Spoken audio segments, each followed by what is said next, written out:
Let's just all stop looking for happiness. Seriously, stop. I saw you, you are still doing it. Hello everyone, this is Wandering Tati. After several years of soul-searching and contemplating my life, I've come to the conclusion that I no longer want to pursue happiness. I'm not saying that we should lead miserable lives either. What I mean by this is that I want to stop chasing happiness in the traditional sense, which may be linked to external circumstances like wealth, relationships, success, or comfort. Instead, what I want is a type of life that's less about external goods and more about inner character and consistent action. I do wish to have fun and joy in my life and enjoy whichever moments I can with people I love. But what I want more than anything is to be at peace with my decisions and to have a virtuous life. And yes, I am aware of how pretentious that sounds, but let me explain a bit what I mean by that. There is a concept that Aristotle used, eudaimonia, which can be translated as happiness, but in fact has more to do with the good life, closer to flourishing than pleasure. A list of things necessary to achieve happiness can be compiled quite easily. To have good friends, to experience pleasure, to be healthy, to be honored, to have courage, and so on. The complicated part is to determine whether certain of these goods are more desirable than others. Aristotle, in fact, believed that the question, what is the best human life, has one unique general answer for all of us. The point of his Nicomachean Ethics is to become good, to become better. Since we are human, we possess intellect, and this distinguishes us from other beings. Aristotle would like for us to search the highest good, and this is eudaimonia, which Aristotle describes as a rational activity of the soul in accord with virtue.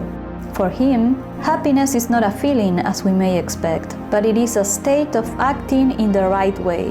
When someone acts rationally in accord with virtue, we may say that they are happy. Thus, when we live a life of virtue, that is when we are living the good life.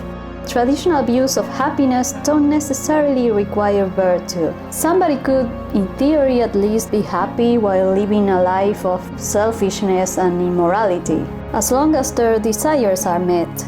But this does not entail the best for all of us. Traditional happiness is typically more individualistic, focusing on personal emotions and satisfaction, while eudaimonia involves contributing to the community, practicing justice, and fulfilling one's role in society.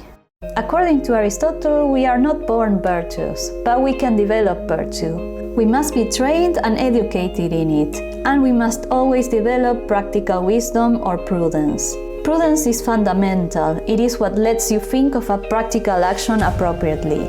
He saw every ethical virtue as an intermediate condition between two other states, one involving excess and the other deficiency. This is often called the golden mean or the Aristotelian mean. For example, for the feeling of anger, the mean between irascibility and lack of spirit is patience or good temper. As he said, he is happy who lives in accordance with complete virtue and is sufficiently equipped with external goods, not for some chance period but throughout a complete life. So yes, Aristotle acknowledged that fate or luck can play a role in our happiness. That, well, things like having an annoying child or being ugly could in fact affect your life. But still, eudaimonia is about being good and living well according to one's highest potential. And this is something I think would be wonderful if we could all try to achieve. I understand we should have a balance. If we find people and activities that make us forget for a while, I think it's a good thing to pursue them. Even Aristotle placed a lot of importance on having profound friendship and did give value to having material comfort, as long as we have enough time for leisure and contemplation. If only we focus on developing our virtue and on how we want to change the world for the better, we can achieve meaningful and fulfilling lives.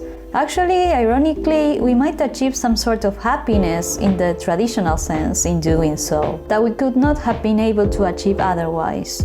In any case, I'm not one to tell people how to live. I would just encourage you to examine yourself, to find what's important to you, and to live accordingly. And if you allow me to give a small piece of advice, I would encourage you to always keep developing your critical thinking skills and your empathy and compassion towards other people. Because we never know in which ways they might be suffering without showing it. And that's all really. That alone would make the world a much better place in my opinion. So that is all for my initial thoughts about happiness and Aristotle's good life. I really hope you found the video interesting. If you did, please remember to like, share and subscribe to support the channel. Anyway, thanks a lot for watching. Until next time!